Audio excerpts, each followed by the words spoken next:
Igitabo Abakurambere n'Abahanuzi, igice cya kabiri. Irema, igisubizo cy'Imana ku by'ihinduka. Iki gice gishingiye mu itangiriro, igice cya mbere n'igice cya kabiri. Ijambo ry'Uwiteka ni ryo ryaremye ijuru. Umwuka wo mu kanwa ke ni wo waremye ingabo zo muri ryo zose. Kuko yavuze bikaba, yategetse bigakomera. Zaburi ya 33 umurongo wa 6 kugeza ku wa 9.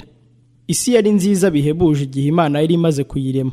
Hose hari ubutaka burumbuka bweramo ibimera n'ubwatsi butoshye. Ntiharangwaga ibishanga bibi cyangwa ubutayu butagira ikimera.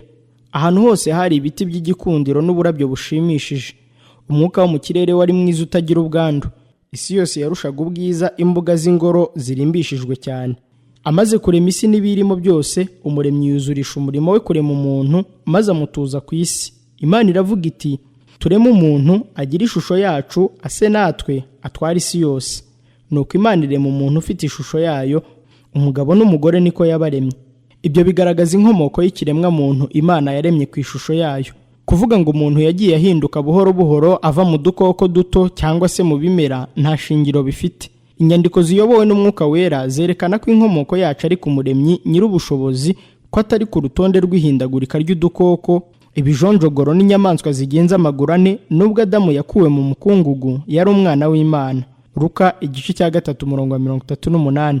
Ibindi biremwa bidafite ubwenge nk'ubw'abantu ntibishobora kumenya ko Imana ishobora byose, nyamara byahawe ububasha bwo gukunda no gukorera abantu.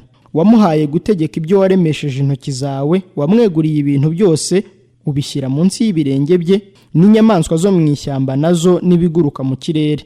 Zaburi ya 8 umurongo wa 6 kugeza ku wa 8. Kristo gusa niwe shusho ya kamere y'Imana, data wa twese. Abaheburayo igice cya 1 umurongo wa 3. Ariko umuntu we yaremwe asa n'Imana. Kamere ye yari ihuje n'iby'Imana ishaka, n'ubwenge bwe bushobora gusobanukirwa n'ibyiza bya kimana. Umuntu yari afite urukundo rutagira amakemwa, kandi yategekaga irari ry'umubiri we. Yari intungane kandi anezezwa no gusa n'Imana, ndetse agakora n'ibyo ishaka. Umuntu amaze kuva mu biganza by'Umuremyi we, yahawe uburanga burabagirana kandi bugaragaza ubuzima butagira inenge n'ibyishimo by'akataraboneka. Adamu yari afite igihagararo gisumba icy'abagabo bariho muri iki gihe. Nubwo Eva yari mugufi ho hato, yari ateye neza kandi yari mwiza. Abo baziranenge bombi bataracumura, nta myambaro bambaraga. Bari bambaye ubwiza nk'ubwo abamarayika bambara. Nyuma y'iremwa rya Adamu, Imana yaravuze iti, si byiza ko umuntu aba wenyine, reka muremere umufasha umukwiriye. Imana iha Adamu mugenzi we umufasha umukwiriye, waremewe kuba mugenzi we koko, umwe nawe mu rukundo no mu bwumvikane. Eva yaremwe mu rubavu rwakuwe muri Adamu. Ntiyagombaga gutegeka umugabo ngo abe umutwe w'urugo, cyangwa ngo akandagirwe munsi nk'insuzugurwa, ahubwo ko bareshya ngo akundwe kandi arengerwe n'umugabo we. Eva yari ubuzima bwa Adamu bwa kabiri. Byerekana ubumwe bwa bugufi buri muri iyo sano, kuko ari nta muntu wakwanga umubiri we, ahubwo yawugaburira akawukuyakuya. Nicyo gituma umuntu azasiga se na nyina akabana n'umugore we akaramata, bombi bakaba umubiri umwe. Abefeso igice cya 5 umurongo wa 29 n'itangiriro igice cya 2 umurongo wa 24. Gushyingiranwa kubahwe n'abantu bose. Abaheburayo igice cya 13 umurongo wa 4. Uyu ni umwe mu mihango ibiri Adamu yakuye muri paradizo amaze kugwa mu cyaha. Igihe abantu bamenya ubushake bw'Imana kandi bakabwubahiriza, gushyingiranwa kuba umugisha, maze abantu bagakomeza gukiranuka no kugira umunezero, ubuzima bw'imibiri yabo bukarushaho kuba bwiza, bakunguka ubwenge kandi bakarushaho kuba intungane. Uwiteka Imana ikeba ingobyi muri Edeni mu ruhande rw'iburasirazuba, iyishyiramo umuntu yaremye. Muri iyo ngobyi harimo ibiti by'amoko yose, ibyinshi muri byo biremerewe n'amatunda aryoha cyane. Hari imizabibu iteye ubwuzu igororotse, kandi amashami yayo yaranaganaga aremerewe n'amatunda y'igikundiro. Adamu na Eva bagombaga kugonda amashami y'imizabibu, nuko bakiberaho batwikiriwe n'amatunda n'ibibabi by'ibiti bizima. Hagati muri iyo ngobyi harimo igiti cy'ubugingo cyarushaga ibindi byose ubwiza. Amatunda y'icyo giti yari afite ububasha butuma umuntu adapfa. Ijuru n'isi n'ibirimo byose birangira kurema. Imana ireba ibyo yaremye byose, nuko byari byiza cyane. Uko kurema gutunganye kwaziraga ikizinga cy'icyaha cyangwa igicucu cy'urupfu. Igihe inyenyeri zo mu ruturuturu zaririmbiranaga, abana b'Imana bose barangururaga ijwi ry'ibyishimo. Yobu igice cya 38 umurongo wa 7. Isabato ihabwa umugisha. Umurimo ukomeye wo kurema warangiye mu minsi 6. Imana iruhuka ku munsi wa 7 imirimo yayo yose. Imana iha umugisha umunsi wa 7, iraweza, kuko ari w'Imana yaruhukiyemo imirimo yose. Ibyaremwe byose nta nenge byari bifite, kuko byakomotse ku Mana. kandi yararuhutse bidatewe n'umunaniro, ahubwo bitewe n'ibyishimo byo kubona imirimo yayo myiza yakoresheje ubuhanga bwayo n'ineza yayo. Imana imaze kuruhuka ku munsi wa karindwi iwugenera kuba umunsi w'ikiruhuko. Umuntu akurikije umuremyi yagombaga kuruhuka kuri uwo munsi wejejwe kugira ngo atekereze iby'umurimo w'Imana wo kurema, maze umutima we wuzure urukundo no kubaha umuremyi we. Isabato yahawe abantu bose ngo bayubahirize kandi bashimire Imana ko ari umuremyi kandi ko ari yo mwami w'ukuri. Ni umurimo w'intoki zayo kandi ni abantu bayo. Imana yabonye ko isabato ari ingenzi cyane ku muntu ndetse ko azayiruhuka no muri paradizo. Yagombaga kureka inyungu ze bwite umunsi umwe muri 7. Yari akeneye isabato kugira ngo imwibutse Imana no kuyishimira ibyo yari afite byose kuko ari yo yabiremye. Imana yageneye isabato kumenyesha abantu ibyo yaremye. Ubwiza burimbishije isi ni ikimenyetso cy'urukundo rw'Imana. Imisozi idashyiguka, ibiti bitoshye by'inganzamarumbo, uburabyo bucumbura bwiza n'ubundi bwiza, byose bitugaragariza Imana.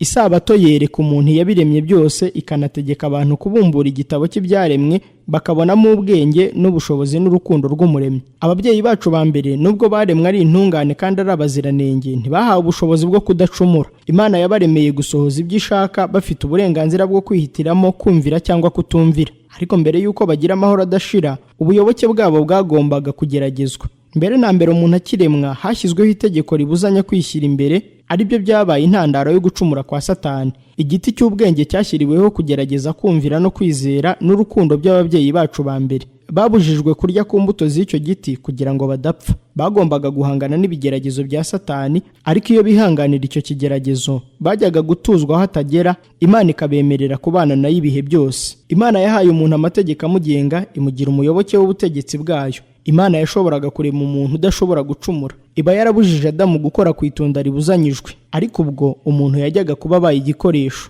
adafite uburenganzira bwo kwihitiramo no kumvira kwe kwajyaga kuba ari ukw'agahato. Iyo bigenda bityo rero byari kuba binyuranyije n'umugambi w'Imana, bidakwiriye umuntu waremanywe ubwenge, kandi na Satani yajyaga kuboneraho gukomeza kurega Imana ko ubutegetsi bwayo ari ubw'igitugu. Imana yaremye umuntu atagira amakemwa, nta bubi bumurimo. Yamuhaye ibintu byinshi byatuma ashikama mu kuri. Kumvira kwajyaga kuzamushyikiriza umunezero w'iteka no kwegera igiti cy'ubugingo. Urugo rw'ababyeyi bacu ba mbere rwajyaga kubera izindi ngo urugero, abana babo bamaze kororoka bakwiriye mu isi. Bitewe n'ubwibone, abantu bashimishwa no gutura ahantu heza cyane mu mazu y'igiciro gikomeye kandi bakirata imirimo yabo bwabo, nyamara Imana yatuje Adamu mu murima. Icyo cyari icyigisho cy'ibihe byose. Umunezero nyakuri ntuboneka mu irari ry'ubwibone n'umurengwe wo gutunga ibirenze ibyo umuntu akeneye, ahubwo uboneka mu mubano tugirana n'Imana iyo twiga ibyaremwe. Abafite umutima w'ubwibone ukunda kwishyira hejuru ntibanyurwa, ariko abanyabwenge koko bazashimishwa n'iby'Imana yagabiye abantu bose. Abantu batujwe muri Edeni bashingwa uwo murima ngo bahingire ibirimo bawurinde. Imana yateganyije umurimo kugira ngo ubere umuntu umugisha, umukomereze ibitekerezo n'umubiri kandi yunguke n'ubwenge. Mu bitekerezo no mu mirimo y'amaboko nimo Adamu yagiriye umunezero uruta iyindi yose mu kubaho kwe kose igihe yari ataracumura. Nubwo gukora binaniza bigatera ingingo kubabara, abibwira ko ari umuvumo baribeshya. Kenshi abakire barebana agasuzugura abakoresha amaboko yabo. Nyamara ibyo ntaho bihuriye n'umugambi Imana yari ifite mu muntu. Adamu ntiyari akwiriye kuba inkorabusa, kuko umuremyi wacu azi igishimisha umuntu yageneye Adamu umurimo. Mu buzima umunezero nyawo ubonwa n'abagabo n'abagore bakoresha amaboko yabo. Umuremyi nta mwanya yageneye abanebwe. Uwo mugabo n'umugore we b'intungane ntibari abana gusa barirwa n'Imana, ahubwo bari abigishwa bakurikira inyigisho z'umuremyi nyir'ubwenge bwose. Bagendererwaga n'abamarayika kandi bakabonana n'umuremyi wabo imbona nkubone. Bari bafite imbaraga ziva ku giti cy'ubugingo kandi ubwenge bwabo bwari munsi y'ubw'abamarayika ho gato. Imana igenga byose kandi ibeshejeho byose yabahishuriye imico y'ibyaremwe byose. Adamu yari azi neza buri kiremwa cyose uhereye ku bifi binini byo mu nyanja ukageza ku dukoko duto tuguruka mu kirere. Yari yagiye abyita amazina kandi yari azi kamere n'imico yabyo byose. Izina ry'Imana ryari ryanditswe ku kibabi cyose cyo mu ishyamba, ku nyenyeri yose irabagirana, ku isi no mu kirere. Gahunda no guhuza bigaragara mu irema byerekana ubwenge n'ubushobozi by'Imana bitagira akagero. Igihe cyose Adamu na Eva bajyaga kuba bakomeza amategeko y'Imana, bajyaga gukomeza kunguka ubutunzi bw'umuremyi, bakavumbura amasoko mashya aturukamo umunezero kandi bakarushaho kumenya iby'urukundo rw'Imana rutagira akagero kandi rudacogora.